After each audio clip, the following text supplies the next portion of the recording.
Known universally as a symbol of death, and an example of it is the symbol used to illustrate poison, the skull and crossbones is hardly a symbol that provokes happy thoughts. Perhaps it is most relevant in relation to the fraternal order that at least 3 generations of the Bush family and many other elitist graduates at Yale University have been a part of. I'm referring, of course, to the Order of Skull and Bones, or as it was originally known, the Brotherhood of Death.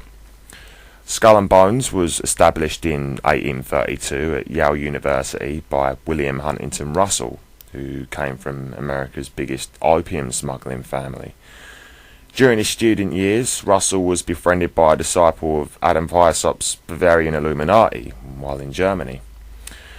When he eventually returned to the USA in the early 1800s, Russell used some of his family's opium wealth to fund the building of the tomb at Yale University. Since its beginnings in the 1800s, Skull and Bones has had, and still has, members in some of the highest and most influential positions around the world. It is most definitely a breeding ground for the elites. Skull and Bones is known itself to be a chapter of the Illuminati. More specifically, it is the 322nd chapter of the Illuminati, hence the number 322. Among its members are 3 presidents, various CIA officials, judges, and all manner of elitist tycoons. Members, of course, swear oaths to take care of each other's interests above those outside of the order. George W. Bush, his father George H.W. Bush, and his father Prescott Bush were all bonesmen. Prescott Bush was a known Nazi funder and sympathiser who helped Hitler move into power. Prescott Bush was brought into Brown Brothers Harriman by his father-in-law Herbert Walker, and then into the Union Banking Corporation, which in reality was a Nazi money laundering operation with ties to many other businesses.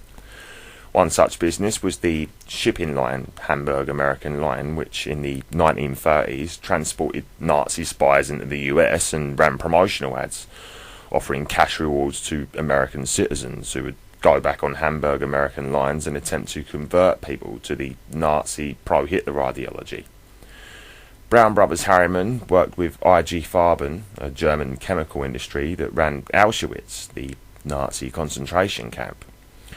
IG Farben were working together with John D. Rockefeller's United States-based Standard Oil.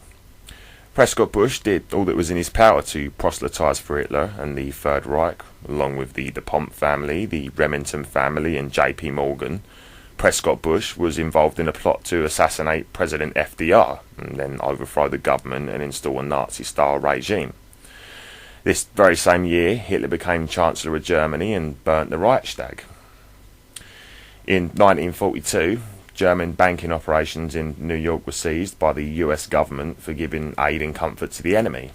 Bush and other elitist banking interests had literally funded Hitler's rise to power and got away with it, after not being charged.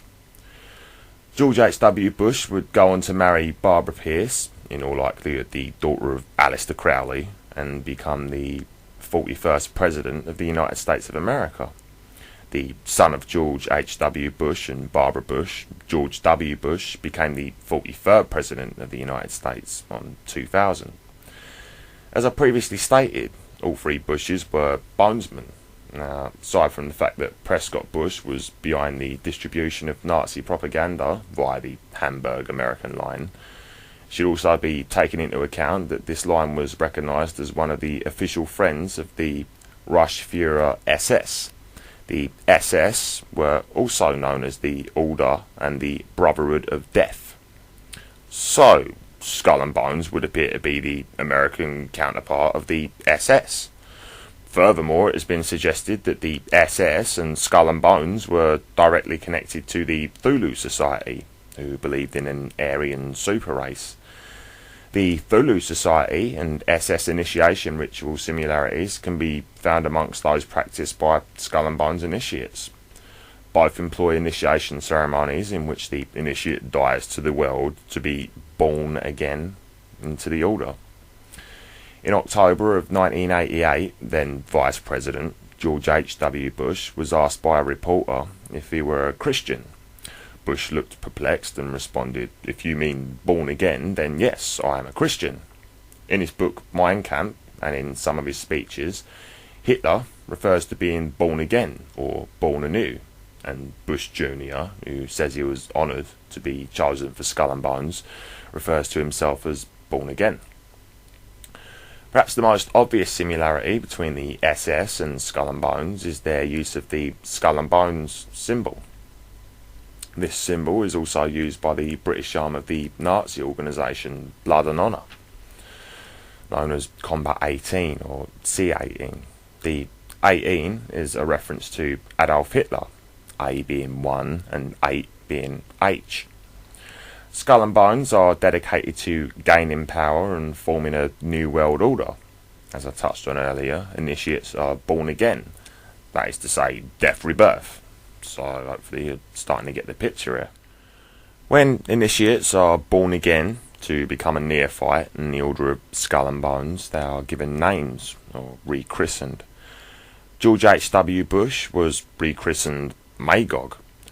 Traditions differ as to the nature of the entities known as Gog and Magog. They are sometimes presented as men, supernatural beings, giants, demons, national groups, or even lands.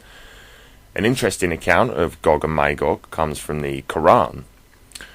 The tribes of Gog and Magog were said to be wreaking havoc throughout the earth until Jul-Qarnayn reached between two barriers and he found before them a people who scarcely understood a word.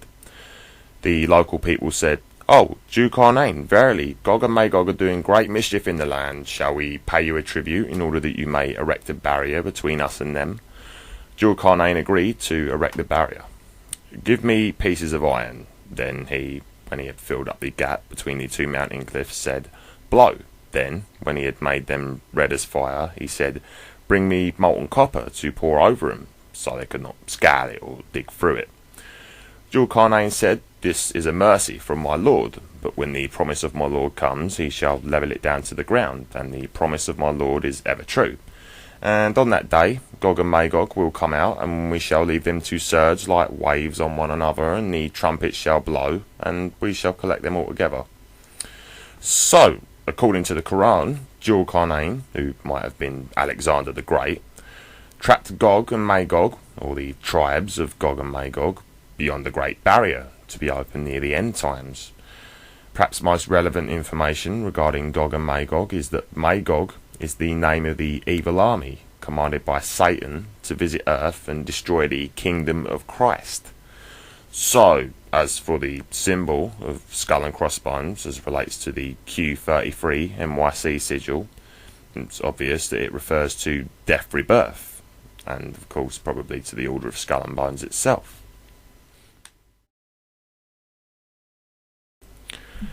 This is Metatron's cube, which encodes all the platonic solids and relates to the 12 spheres around the 13th central sphere constant, or the flower of life. Metatron's cube, when placed on the tree of life, is Isis or Pan, with the 13th central sphere of course being illumination. Okay, so what has any of this got to do with the Seal of Solomon? Well, basically the Seal of Solomon within Metatron's cube gives us this, with the illuminated central sphere in the middle of the seal, hence the G on the middle of the compass. So of course on the tree itself, the Seal of Solomon, or more accurately the star tetrahedron, which is the Seal of Solomon in its 3D form, is interchangeable with the cube. 7 visible corners, the 7 being of course illumination, i.e. the 7 vowels of Isis or Pan. This is why the circle with the square, or the Seal of Solomon in a circle, are the same thing. It is also the reason Saturn symbols are the Seal of Solomon and the cube. They're the same thing. Now, with that being said, you will notice how Metatron's cube is a smaller cube within a bigger cube, which denotes the Hermetic maxim of as above, so below, or the macrocosm within the microcosm. This is why the GameCube logo is a cube within a cube, and at the same time a G, which is the Masonic G in the compass, of course. Now, as far as the square within the circle go, you'll see here the same concept of the bigger cube and inside it the smaller cube, like Metatron's cube. However, this is also a pyramid with one key missing ingredient, and that is the chief cornerstone. If the chief cornerstone were in its rightful place, it would look like this, an Xbox. Interestingly, if you look at the Xbox letters, they appear to be a sigil of some kind, with the B looking like a 13, and there are no zeros in numerology, which means X, 13X. And if you bring the two X's together, you get this, Masonic compass with the 13 in the middle. 13 is of course interchangeable with a G on the Masonic compass. The same can be deduced from the Roman numerals for 9/11. If you bring the two X's together, you get the Masonic compass between the two twin pillars. This is of course a setup you'll find in most Masonic temples. Anyway, the crop circle is missing the chief cornerstone. This is however rectified in the Da Vinci painting, where the same principle is demonstrated, but this time with the chief cornerstone intact, making the pyramid complete. The chief cornerstone is of course sitting between the twin pillars of Jachin and Boaz.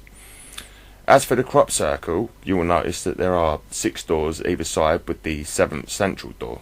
The 7 doors in a cube once again gives us 7/4.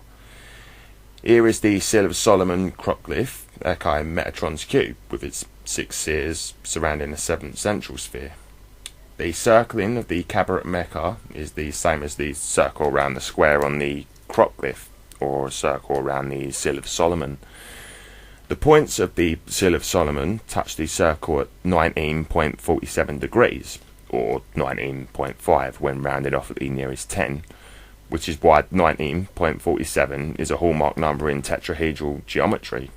Hence, Roswell happening in 1947, July 4th, which again gives us 7/4.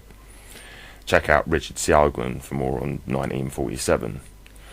The ancient Hebrew alphabet was concocted using a star tetrahedron rotating within a sphere, forming each individual letter as it rotates. The Seal of Solomon itself is of course hermaphroditic, like Baphomet, as it is the male within the female, i.e. polarity. This is almost the conclusion of our exploration of the Seal of Solomon, or the Star of David if you like, but in the words of Colombo, there is just one more thing. We know that this symbol is interchangeable with the Masonic compass, and therefore the number 33. However, I feel the need to further confirm this by pointing out that a triangle is obviously a symbol of the number 3.